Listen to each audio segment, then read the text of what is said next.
Has the world become a place where emotion and spiritual issues in the use of money have really been masked to a point where people don't know why they're so miserable while they're on a treadmill of pursuit of money? Has the world become what is known as spiritual idolatry?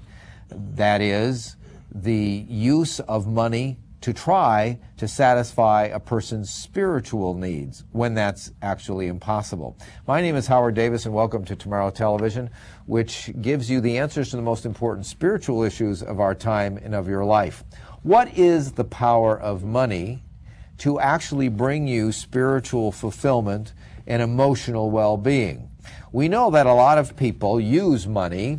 They go and shop until they drop whenever they feel like they have some kind of an emotional void, when they have an empty space on the inside. Just buying things seems to satisfy, or does it?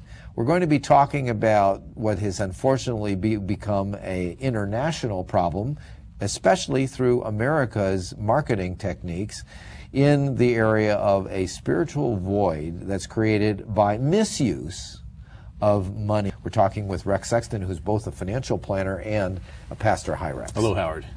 The world system has been said to be based on money. It does make the world go around.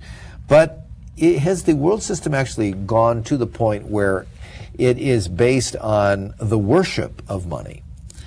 Well, Howard, there are two things going on right now from a world standpoint that we ought to be concerned about concerning this.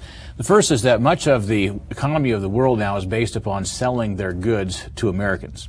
So they produce goods all over the Orient, all over the Far East, and other places in the world, and so much of that is sold now to Americans through many of our large chain stores and other places.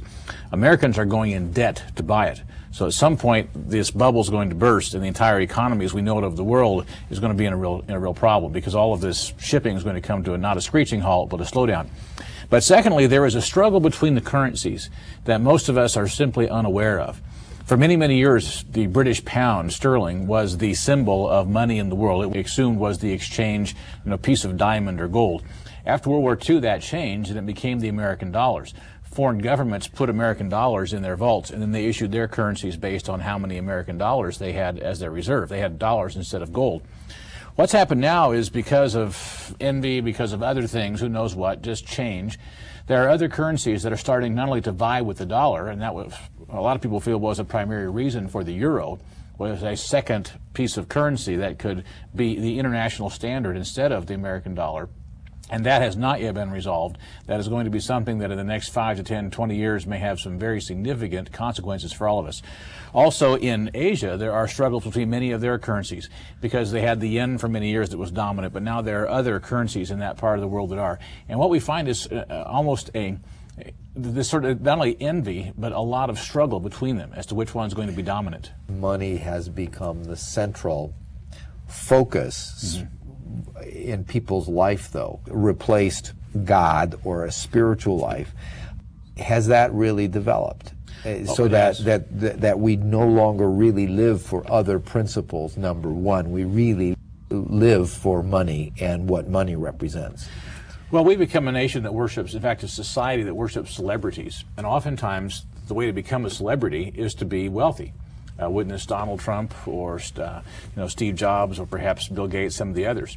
And so people want to be that. And since we have lost God, or many of us as a people have forgotten about God, we are striving for money, thinking that's going to make us happy.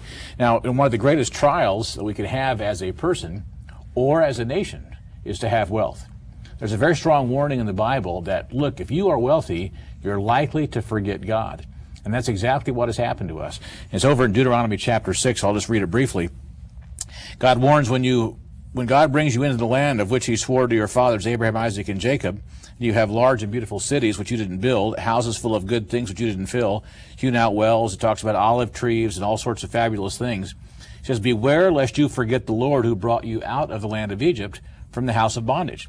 So we are warned that wealth can cause us to forget God. In fact, what wealth does is it makes people think more of themselves and less of God. And we see that happening now as money then becomes a god, a literal god that people worship. They strive for it. They're sacrificing their families. They're sacrificing their own physical well-being. They're becoming stressful. They're taking all sorts of pills because of depression and stress and other things.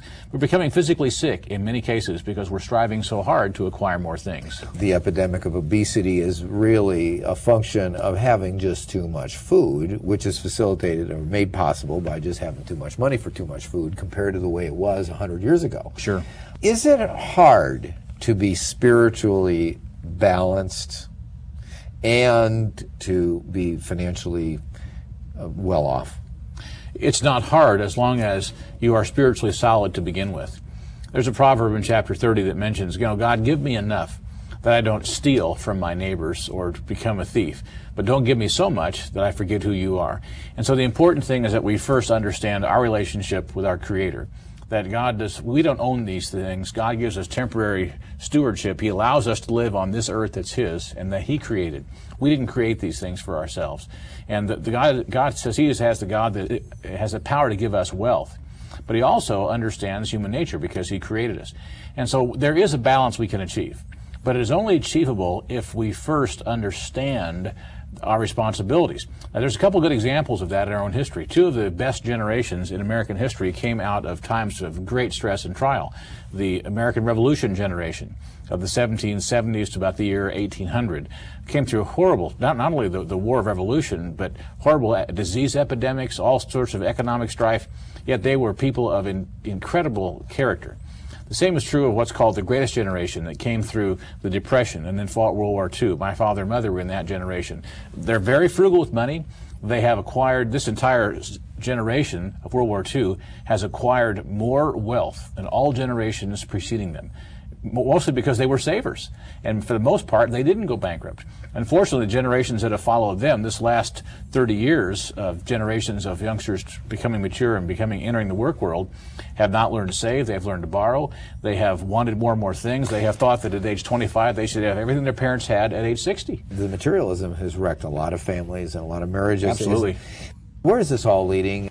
Since it appears people have emotional problems, associated with money at its core, not because they don't have enough, but they don't know when to say no. Where is this money worship letting the things that money can buy and then going and getting them when you can't afford it? Where is that going to lead the individual, whether he's an American, a British person, and where's that leading? It's going to cause some real trouble. And let me tell you how you know when trouble's coming, because we have two very vivid examples in history. Trouble comes when people spend money for illusion. I'm talking about in late 1920s. They didn't invest in companies in the American stock market because they were solid companies who were returning on investment. It was all speculation. They could put in so much money, 10 cents on the dollar, and make vast amounts of money. It was all a bunch of gambling. It popped in 1929 and resulted in about a 20-year depression, actually about 15 before World War II. The same thing basically occurred in the tech stocks in the year 2000, where stocks like Amazon.com that had never turned a profit went as high as $300 a share. It wasn't investment in a company that was making return, it was investment in speculation. There's a big, huge bubble. It's like blowing up a balloon.